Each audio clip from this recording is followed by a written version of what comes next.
Cette affaire, connue sous le nom de l'affaire Monica Gate, a connu une médiatisation exceptionnelle.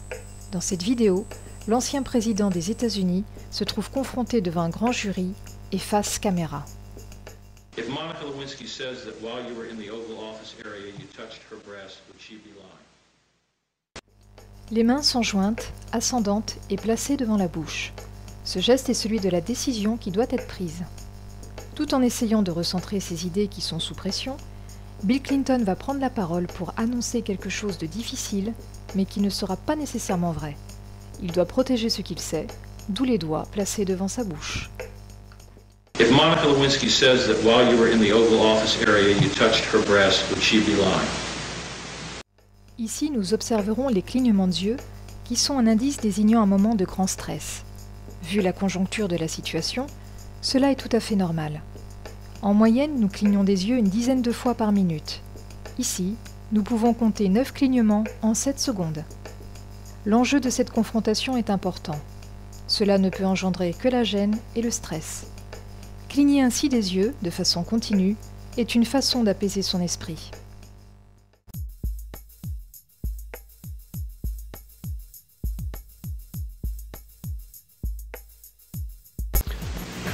Let me say something about all this. All I really need for you, Mr. I President, know, is to but say you're not. Dans cette séquence, Bill Clinton affiche 2 signes d'embarras. Encore une fois, la situation n'est pas simple et l'attitude de gêne est normale, même si nous savons maintenant que l'ancien président des États-Unis avait menti à l'époque. Bill Clinton s'avance vers les caméras pour appuyer ses propos. Il bouge son buste de droite à gauche et ne respecte donc plus l'ergonomie de son siège. Cela peut être un signe d'embarras, mais il faut observer d'autres items. La lèvre inférieure est mordillée. Ces 2 éléments effectués ensemble permettent d'indiquer que cet homme est véritablement gêné par les questions de son interlocuteur. Let me say something about all this.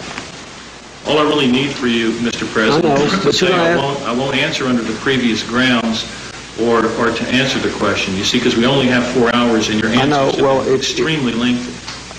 But go ahead and ask your questions.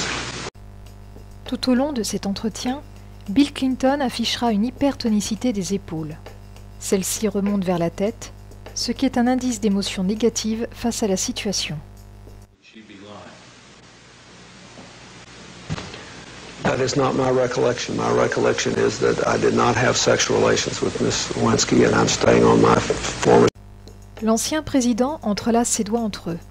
Les mains se ferment l'une dans l'autre et peut, de cette façon, créer une zone de protection face à l'agressivité de son environnement.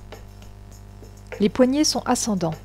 Bill Clinton tente de garder le contrôle de la situation en restant dominant. Il utilise cette gestuelle en indiquant qu'il ne se souvient pas d'avoir eu des relations sexuelles avec Monica Lewinsky. Lorsqu'une personne nous annonce quelque chose avec les mains fermées en guise de bulle de protection, c'est que cette dernière ne souhaite pas nous livrer tous les éléments de la situation. C'est un geste dit de confort que nous utilisons dans les moments de stress. If Monica Lewinsky says that while you were in the Oval Office area, you touched her breast, would she be lying? Bill Clinton a de plus en plus de mal à contrôler ses émotions. Cette fois, c'est l'agacement qui commence à devenir visible. Il projette son buste en arrière, signe de distance et d'un éventuel désaccord.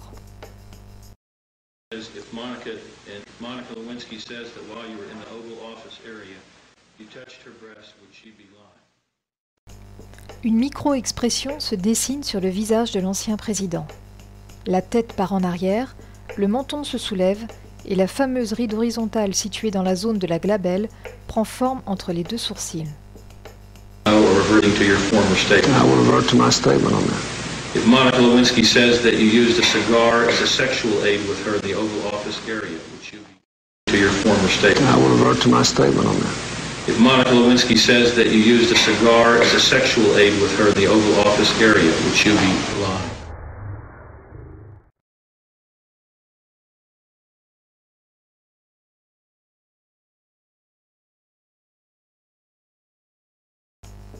Face à cette révélation, la surprise est de taille. Les yeux s'écarquillent et les sourcils se redressent. Bill Clinton retient le 3e indice révélateur d'une telle micro-expression, entrouvrir sa bouche. Après la surprise, c'est la peur qui prend place.